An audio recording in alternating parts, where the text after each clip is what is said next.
ಒಬ್ಬ content creator ತಿಂಗಳಿಗೆ ಲಕ್ಷಾಂತರ ರೂಪಾಯಿ ದುಡ್ಡು ಅರ್ನ್ ಮಾಡ್ತಿದ್ದಾನಂತ ಎಲ್ರಿಗೂ ಕಂಟೆಂಟ್ ಕ್ರಿಯೇಟರ್ ಆಗಕ್ಕಾಗಲ್ಲ. ಸೊ ಬನ್ನಿ ಹಾಗಾದ್ರೆ ಈ ಕಂಟೆಂಟ್ ಕ್ರಿಯೇಟರ್ ಬೇಕಾಗಿರುವಂತ ಕ್ವಾಲಿಟೀಸ್ಗಳು ನಿಮ್ಮಲ್ಲಿ ಇದೆಯಾ ಇಲ್ವಾ ಚೆಕ್ ಮಾಡೋಣ. Number 1, story telling.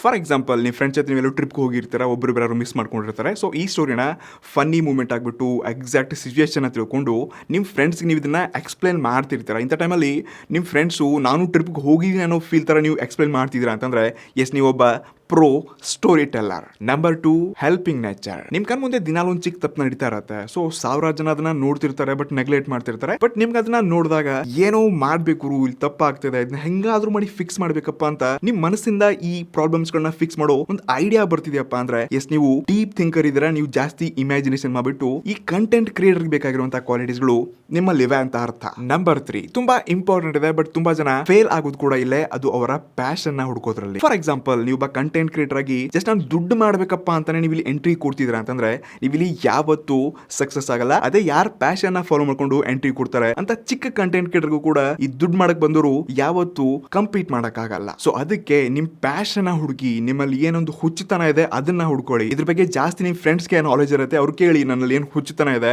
ಇಲ್ಲೇ ನಿಮ್ಗೆ ಆನ್ಸರ್ ಸಿಗುತ್ತೆ. ಮತ್ತೆ ನೀವು ನಮ್ಮ ಕ್ರಿಯೇಟರ್ ಪಾಠಶಾಲೆ ಪೇಜ್ ನ ಫಾಲೋ ಮಾಡಿದ್ರೆ ರಾಕೆಟ್ ಸ್ಪೀಡ್ ಅಲ್ಲಿ ನಿಮ್ಮ ಇನ್ಸ್ಟಾಗ್ರಾಮ್ ಪೇಜ್ ಗ್ರೋ ಆಗುತ್ತೆ.